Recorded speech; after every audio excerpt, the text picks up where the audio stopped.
नमस्कार। पिछले एपिसोड में आपने देखा कि बुधिया के लिए काका रिश्ता लेकर आए, जिससे बुधिया सहमत ना हो सकी। बाबूजी चले तो जाते थे, लेकिन उन्हें मालूम रहता था कि मैंने बुधिया के लिए कितने दिनों का इंतजाम किया है और मुझे कितने दिनों के बाद उसके पास जाना है और इंतजाम कर आना है। लेकिन बुधिया को कभी बताया नहीं कि मैं कब आऊँगा और कब नहीं आऊँगा। आने का उससे कहते हैं जिसके साथ रिश्ता होता है, और जाते समय कहते हैं कि आता हूँ, क्योंकि यह आना और जाना एक निश्चित समय के लिए ही होता है।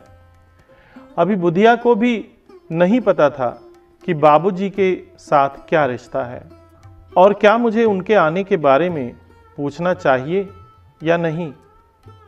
इस बार बाबूजी अपने साथ कपड़े भी लाए थे, लेकिन 3-4 दिन बीत गए, बुधिया ने उन्हें पहने नहीं थे।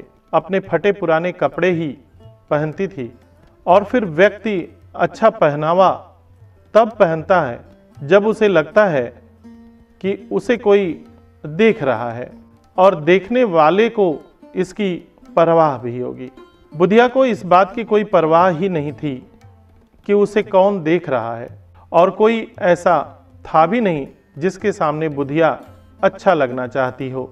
काका भी जिस दिन से गए थे अपने काम पर लग गए थे, अपने मित्र होने का पूरा फर्ज निभा रहे थे।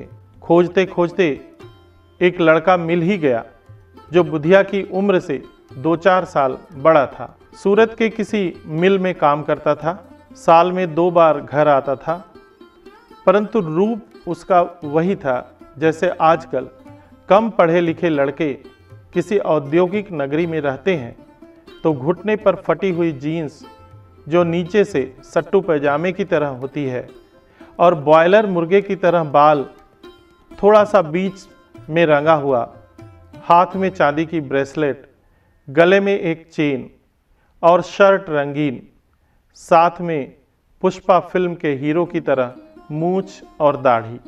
किसी वरिष्ठ से मिलने के बाद पैर न छूकर अंकल कहने का रिवाज। पुराने लोगों को ऐसे लड़के बिल्कुल नहीं पसंद आते। काका को भी यह पसंद तो नहीं आया, लेकिन मरता क्या न करता। काका ने निर्णय लिया कि इसके घर वालों से बात कर लेता हूँ और कल इसको सीधे बुधिया के यहाँ ही ले चलता हूँ। बुधिया की उस आजी को भी बुला लूँगा और फिर वहीं पर फाइनल कर दूंगा। बेचारी अकेली लड़की कैसे रहती होगी। इधर बुधिया आज ऊब रही थी, अकेले परेशान हो गई तो बाबूजी का लाया हुआ सामान टटोलने लगी। थैले में नया लाल रेशमी पंजाबी सूट और दुपट्टा, पैरों के लिए मोजड़ी और साज सज्जा के सामान दिखे। अगर बाबूजी बुधिया के लिए भगवान थे तो उनका दिया हुआ सामान भगवान का प्रसाद। बुधिया उन्हें तिरस्कृत भी नहीं कर सकती थी। कभी हाँ कभी ना, बहुत सोच विचार करने के बाद बुधिया ने सभी चीज़ों को धारण करना शुरू कर दिया। बाबूजी ने सारा सामान लाया था, हाथों के कंगन इत्यादि, लाल पंजाबी सूट, गले में दुपट्टा, सुनहरे बने हुए बाल, हाथों में कंगन, जो पैर नंगे रहते थे उनमें चमकती मोजड़ी। लिपस्टिक तो उसने कभी देखा भी नहीं था। नीचे से उसने घुमाया, लाल रंग का कुछ निकला जो काफ़ी आकर्षक था।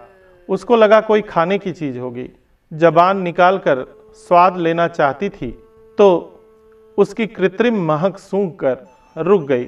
उसे लगा कि शायद यह कोई खाने की चीज़ नहीं है। अगल बगल घर दूर दूर थे तो वह किसी से पूछने भी नहीं गई, उसे रख दिया। वैसे बुधिया को लिपस्टिक लगाने की कोई ज़रूरत ही नहीं थी, क्योंकि उसके होंठ तो प्राकृतिक रूप से सुर्ख गुलाबी थे। खाली उन पर जबान फेर दे तो चमकने लगते थे। होठों की यह चमक कौमार्य से आती है। कहते हैं जो लोग कम उम्र में व्यसनी हो जाते हैं, कितना भी खाएं पिएं, उनके होठों पर लालिमा और चेहरे पर नूर कभी नहीं आता। लेकिन बुधिया तो बिल्कुल ही एक अर्ध विकसित सुमन थी, जिसे पहाड़ियों की शीतल मंद बयार ही छुआ करती थी। लगातार भूख ने भले ही बुधिया के शरीर पर मांस नहीं चढ़ने दिया, लेकिन होठों की लालिमा और चेहरे की चमक बहुत ही अच्छी थी और ऊपर से रंग गोरा था जो सोने पर सुहागा था। सारे कपड़े पहन और साज सज्जा के साथ बुधिया आज सचमुच की परी लगने लगी थी। लेकिन किसको दिखाए और किससे पूछे कि वह कैसी लग रही है। घर की दहलीज से बाहर निकल कर देखा तो आज सचमुच दिन मनमोहक था। शहरों के प्रदूषण से मुक्त शीतल मंद बयार जब पहाड़ों पर चलती है तो व्यक्ति मदमस्त हो जाता है। एक पत्थर पर दायां पैर उठाकर रखा और हवा की ओर रुख किया तो उसके सुनहरे रेशमी बाल और लाल रेशमी दुपट्टा दोनों ही धीरे धीरे हवा में उड़ने लगे।